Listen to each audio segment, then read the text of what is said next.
بسم اللہ الرحمن الرحیم۔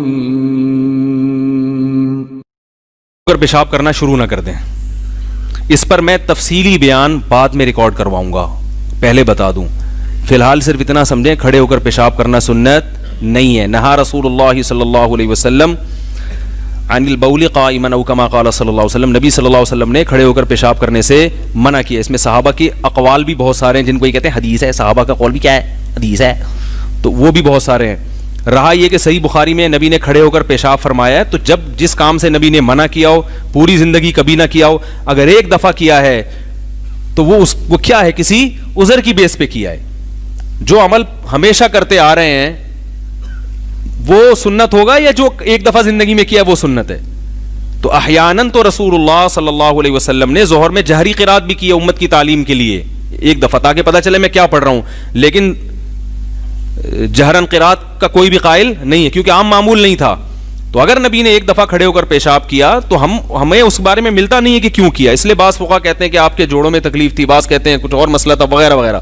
تو سنت نہیں ہے، اس کے بارے میں صحابہ کے آثار ہیں، ممانعات ہے اس بارے میں۔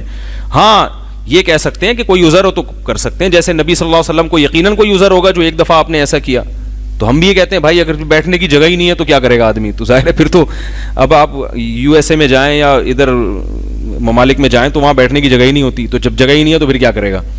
تو وہ تو مجبوری ہے۔ تو سنت نہیں ہے، سنت بیٹھ کے پیشاب کرنا ہے۔ پوری امت کا یہ تواتر سے چلا آ رہا ہے، تو مسائل علماء سے پوچھا کریں، مفتیان کرام سے پوچھا کریں۔ کھڑے ہو کر پانی پینا بھی سنت نہیں ہے، یہ بھی ذہن میں رکھیں۔ بیٹھ کے پانی پینا سنت ہے۔ نہا رسول اللہ صلی اللہ علیہ وسلم عن الاکل والشرب قائما، آپ صلی اللہ علیہ وسلم نے قائما کھڑے ہو کر کھانے سے بھی منع کیا اور پینے سے بھی منع کیا۔ اس کے خلاف ایک روایت ہے حضرت علی نے کھڑے ہو کر پانی پیا ہے، وہ بھی ہم یہ کہتے ہیں اس لیے کہ لوگ اس میں غلو کرنے لگے تھے، اس کو فرض و واجب سمجھنے لگے تھے، ان کا یہ زعم توڑنے کے لیے۔ اور عبداللہ بن عمر سے جو روایت ہے، یہ کہتے ہیں ان کو حدیث نہیں آتی ہے، حدیث ہی نہیں آتی ہے ٹھیک ہے نا؟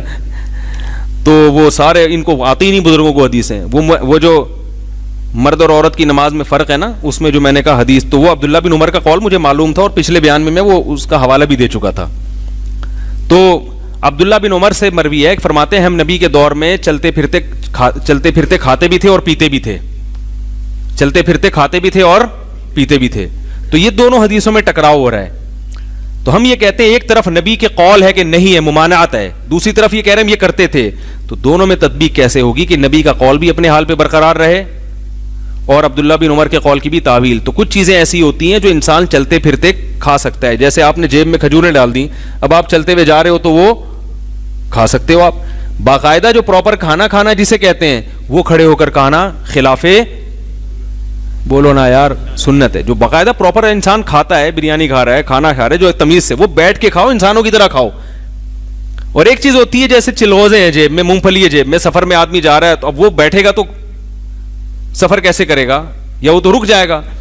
تو عبداللہ بن عمر کا قول اس قسم کی چیزوں کے بارے میں ہے کہ ایسی چیزیں، یعنی اس قسم کی، تاکہ اس سے دونوں قسم کے قول کی کیا ہو جاتی ہے تطبیق، ورنہ نبی کا یہ قول کہ نبی نے منع کیا، اس کا پھر کوئی مطلب بنتا ہی نہیں ہے، کیونکہ اس میں تو تعویل ہو نہیں سکتی نا۔